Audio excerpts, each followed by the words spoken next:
நம்ம எல்லாருக்குமே தேவனுடைய சித்தத்தை செய்யணும் அப்படிங்கிற ஆசை இருக்கும். ஆனா நிறைய நேரம் அவருடைய சித்தத்தை செய்யறோம் அப்படின்னு நினைச்சுக்கிட்டு நம்ம விருப்பப்படுறதை தான் செஞ்சுட்டு இருக்கோம். ஏன்னு சொன்னா தேவனுடைய சித்தம் 2 வகையா பிரிக்கப்படுது. ஒண்ணு மனப்பூர்வ சித்தம், இன்னொன்னு அனுமதிக்கப்பட்ட சித்தம். மனப்பூர்வ சித்தத்தை நம்ம எப்ப செய்யறோமோ அப்ப நம்ம வாழ்க்கையில இருக்கக்கூடிய ஆசீர்வாதங்கள் ரொம்ப மிகுதியா இருக்கும்.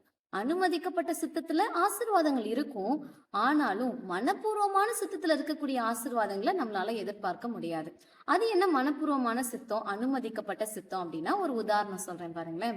உங்க பிள்ளைக்கு ஒரு கார் வாங்கி தரணும்னு ஆசைப்படுறீங்க. அது அந்த பிள்ளைக்கு சேஃபா இருக்கும், நல்லா இருக்கும் அப்படின்னு சொல்லி நீங்க நினைக்கிறீங்க.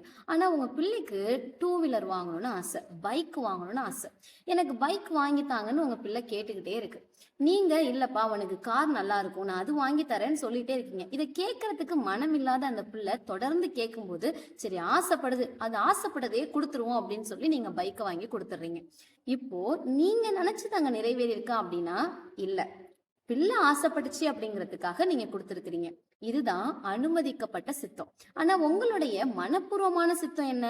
கார் வாங்கி கொடுக்கணும்னு நினைக்கிறது. இதேதான் தேவனுடைய காரியத்திலையும் காணப்படுது. தேவன் எப்பவுமே நமக்கு பெஸ்டானதை கொடுக்கணும்னு நினைப்பாங்க. அது நமக்கு செய்யணும்னு ஆசைப்படுவாங்க. ஆனா நம்ம இஷ்டத்துக்கு நம்ம ஒரு விஷயத்த தொடர்ந்து கேட்டுக்கிட்டே இருக்கும்போது நம்முடைய விருப்பத்துக்காக அதை விட்டுருவாங்க. நம்ம நினைக்கலாம் நம்ம நினைச்சது நமக்கு கிடைச்சிருச்சு, சோ தேவனுடைய சித்தம் இதுதான் அப்படின்னு சொல்லி நம்ம புரிஞ்சுக்கலாம். ஆனா நிறைய நேரங்கள்ல அவருடைய மனப்பூர்வமான சித்தம் அப்படிங்கிறது எல்லா காரியங்களும் ஆட்டோமேட்டிக்கா நடக்கிறத நம்மளால பார்க்க முடியும். தேவனுடைய சித்தத்துல போராட்டம் இருக்காது, குழப்பம் இருக்காது, அமைதியின்மை இருக்காது, சமாதானமா இருக்கும், சந்தோஷமா இருக்கும், போராட்டம் இல்லாம இருக்கும். இதுதான் தேவனுடைய சித்தம். அதை நம்ம செய்யும் போது அதனுடைய ஆசீர்வாதம் மிகுதியா இருக்கும்.